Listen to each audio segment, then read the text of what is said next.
বাইরে বৃষ্টি হচ্ছে, স্পিকারে বেজে চলছে তাণ্ডব সিনেমার গান লিচুর বাগানে। স্বাগতম সবাইকে। আজ আমরা কথা বলবো তাণ্ডব সিনেমার প্রাণবন্ত গান লিচুর বাগানে নিয়ে।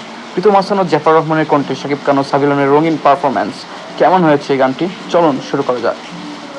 এই গানটির সুরে একটি মিষ্টি ফ্লেভার আছে। প্রীতম হাসানের সঙ্গীতে এই জন্যই ব্যবহার করা হয়েছে দেশীয় ব্যাজ, মজার বিট আর একটি ক্যাচি মেলোডি। গানটি শুনলেই মনে হয় যেন কোনো উৎসবের আমেজ।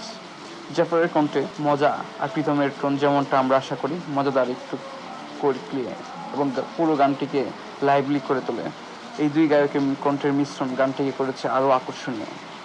গানের ভিডিওতে প্রথমে চোখে পড়ে সেট ডিজাইন, কালারফুল কস্টিউম, ক্যামেরার স্মার্ট মুভমেন্ট, শাকিব খান ও সাবিলানের কেমিস্ট্রি নজর খারাপ ছিল। এটা স্পষ্ট যে গানটির ভিজুয়াল প্ল্যানিং ছিল বেশ ক্রাফটেড। সব দিক বিবেচনায় লিচুর বাগানে গানটি একবার শোনার পর বারবার শুনতে ইচ্ছে হয়। গান, কণ্ঠ, ভিডিও সবকিছু মিলে তাণ্ডব সিনেমা একটি হাইলাইট বলা যায়।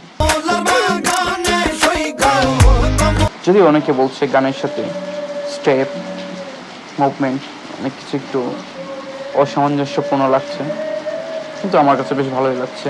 আসলে এই টাইপের ফোক গানের মিছিলে যে গানগুলো হয় এগুলো এমনই হয়, দুর্দান্ত। গানটির অন্যতম আকর্ষণ ছিল সাবিলানুর।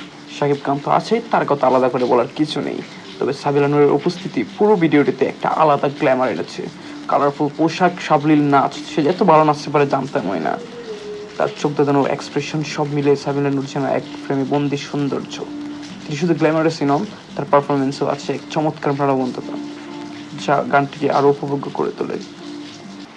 আপনার গানটি কেমন লাগলো জানাবেন, কমেন্ট করতে বলবেন না। ধন্যবাদ।